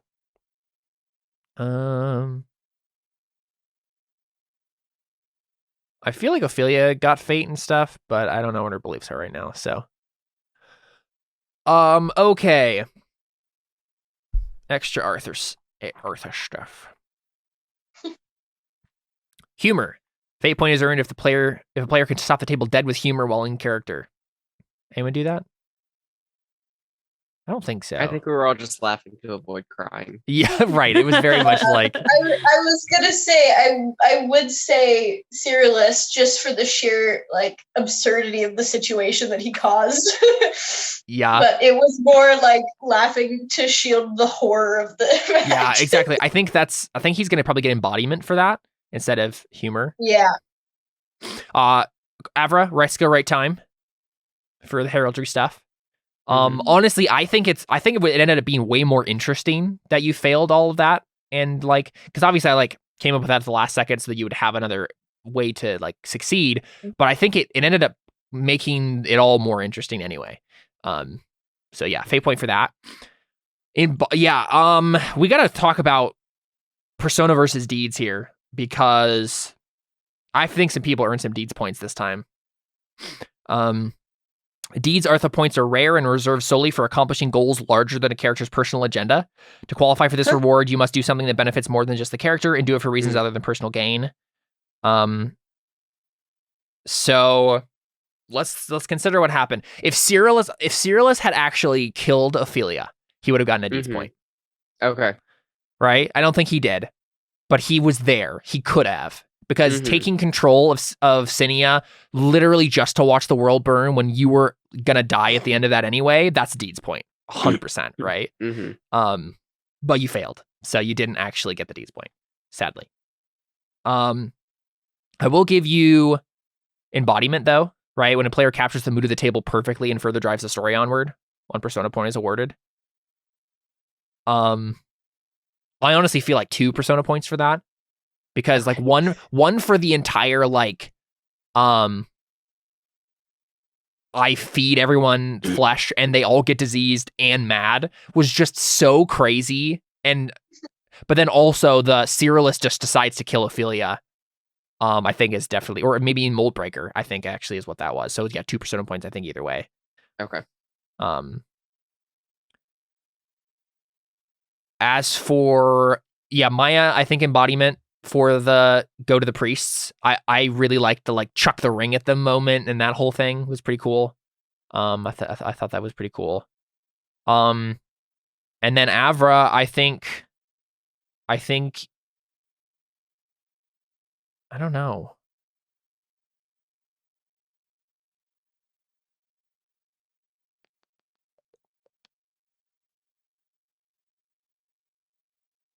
I'm trying to figure out what, because like the main thing that you did was like get the Irida and run away from Ophelia. I don't think that's a deeds point. But I think embodiment probably. What's the deeds point again? So deeds point is accomplishing goals larger than a character's personal agenda. Yeah, she definitely didn't get a deeds point. Right, yeah. To qualify for this reward, you must do something that benefits more than just the character and do it for reasons other than personal gain. Such an accomplishment must come with some cost or sacrifice. Yeah, so I think embodiment, though, for you, Avra. I mean, especially the moment where you, like, gave to your bird, like, take this and run with it, and I want to, like, all the intensity of that moment, I think, was really cool. And your immediate response with the outpost was fun. So I think Persona point. Other than that, we should talk briefly about Workhorse and MVP. So we reached the end of like an arc again. So what do you guys think? Who was the Workhorse character this scenario? The most relied upon in a given scenario. This is for the mundane stuff. Having that piece of gear to make a scene go, having that skill to get the other character safely through danger, and just generally slaving away behind the scenes to make it all work. Maybe Maya? I'm thinking Maya. Yeah. I think Maya. Yeah. So Persona point, extra Persona point for you, Maya, for being the workhorse of the scenario. I think the MVP has to be Cyrillus, though, right? The character who drives the story to its conclusion. The character who shines in the last moments and about whom everyone agrees, dang, we couldn't have done it without him. None of this would have done that without me. Exactly. Yeah, I think it's Cyrillus, buddy. So another Persona point for you, which is fun because if Cyrillus, and so this is the question, Seth. Do you want to keep playing Cyrillus, or do you want to make a new character? The only thing about playing Cyrillus still is that you're going to be completely separate from everything. I mean, Alpheus is going to be separate too, but like you're going to be more separate. Yeah, I don't really see what continuing to play Sears. I don't see how I could honestly really even work toward anything also. Yeah. Because he's just trying to destroy everything. And I feel like that wouldn't be terribly fun, right? No. It was fun. No. I think it was a little fun to like see the absolute insanity ahead of everything, but to actually play it out, I don't know if that'd be terribly fun. Yeah. Yeah. I'm interested to see Seth. Yeah, I'm interested to see Seth make a character who wants to help with everything that's going on. Right. Right. Well, that's how Cyrillus started. Right. Yeah, so who knows what's going to happen? I feel like Seth, the thing I've learned about Seth as a TTRPG player is that he is willing to go along with any crazy shenanigans I throw at him. And he's just like all along for the ride. Because like other players, like Chad, for example, if I like threw something like that on him, he would be like, I gotta find some way to make this not as bad as it could have been and like switch it like, but you're just like, oh, I hate everything now. All right, sounds good. I'm gonna feed everyone flesh. Let's go. Yeah.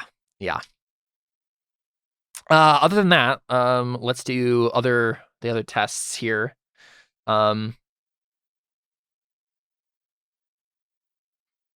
Let's see, a steel. People got some steel tests this time, I feel. All right. What were steel-worthy things that happened this time? Well, everyone went mad.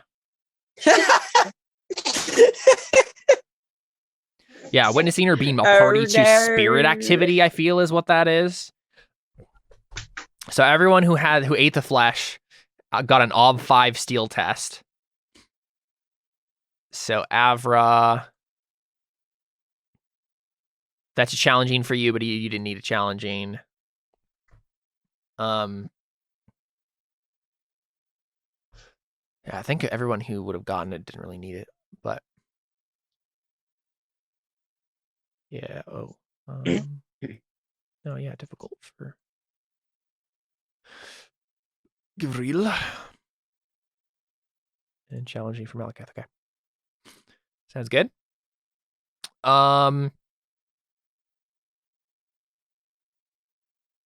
Witnessing violence. Avra got that. So that is an ob 2, which for you is a difficult. I think Ophelia turning on you also gave you like news of a relative dying level of a steel test. So I think your steel upgrades to 4.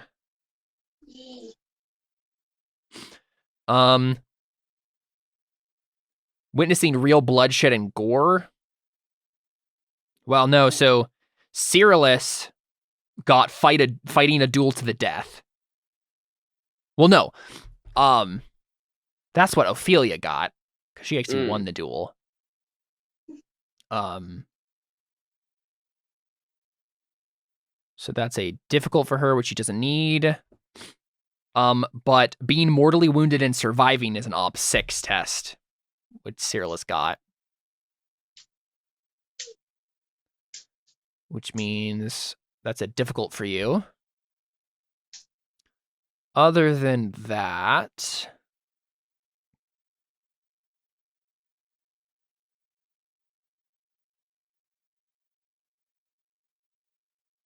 I think that's actually probably all for steel tests. Other than that, we have hatred. And I know Cyrillus isn't going to be played as a character, but I'm just curious. No, yeah. Let's check this out. Hatred.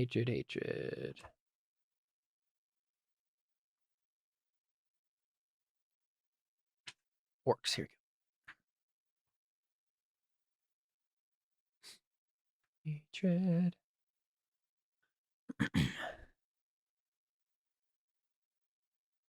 What did you do this time?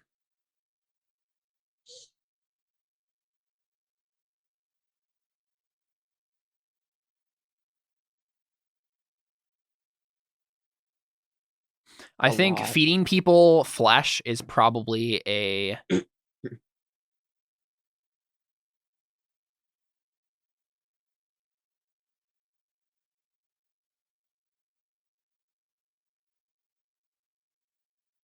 Oh, yeah, suffering a mortal wound gives you an ob 8 in hatred, so that's a challenging. I think feeding people the flesh is an ob 1 hatred, so routine. But I think those were basically the only 2 things that Cyrillus did, was like fed people flesh and fight Ophelia. What about the djinn? Oh, yeah. Yeah, Did you already add the challenging? I did, yeah. Okay. Sorry, yeah, I'm just looking at it, so I just did it immediately.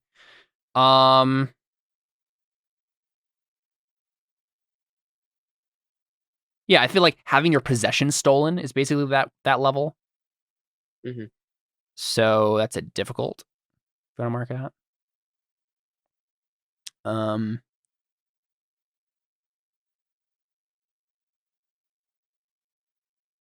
Other than that, I think that's it for hatred. And then we just have corruption for Ophelia. Just curious. Because, like, I mean, Ophelia's still in the world, so if she corrupts out, like, she's also isn't a playable character anymore. Right. So that would make a difference. So we'll see how close she is to that.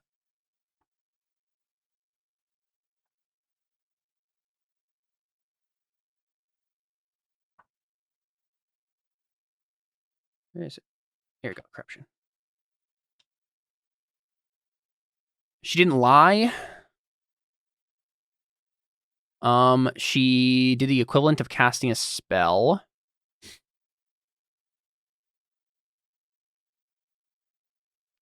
Which is a routine for her.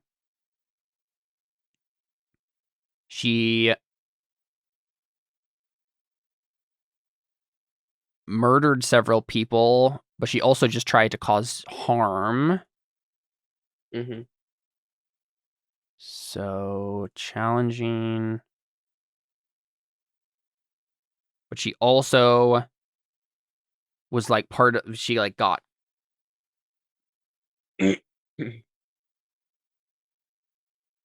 oh, necrophagia is obstacle 8. Yeah, which is what she did. She ate dead body. So that means she advances her corruption to 8. All right, what does she get last on the trait list? Blind, right? Yeah. Yeah. Oh man, do we remember if she like chose that or had to get that? I think she chose that. Let's look at what the options would have been. No, she probably had to get it because the other option was fearless, which is a great trait to get. So that means this time she'll roll and get to choose. Okay. So she's rolling.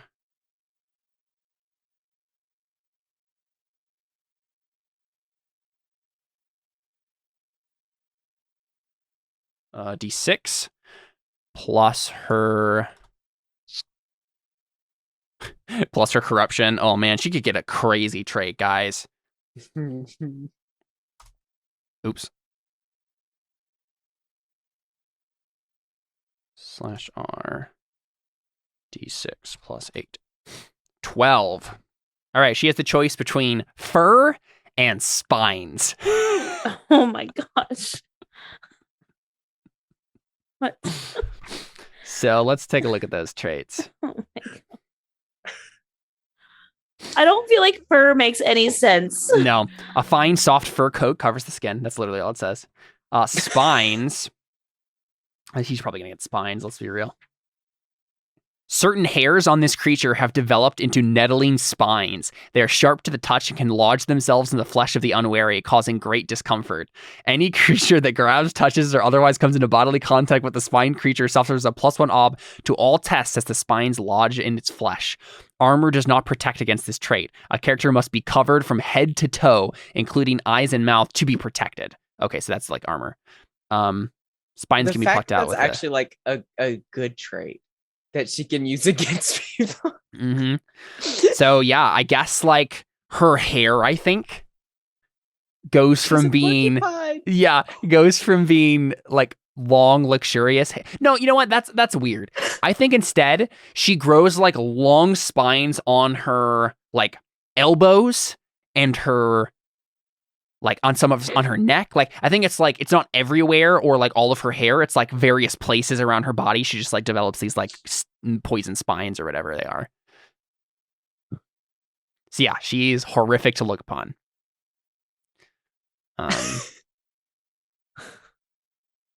Cool. So there you go.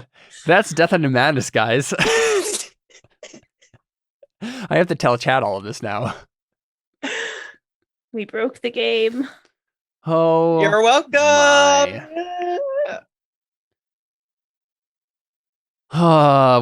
Okay, so that's Death Under Madness, episode 20. I think we're gonna take a break for a little while. I think main reason being Alyssa's gonna be out for a bit here because she's gonna have a baby soon. And we have Christmas coming up, so that's all gonna get in the way. Yeah, there you go. There's the bad.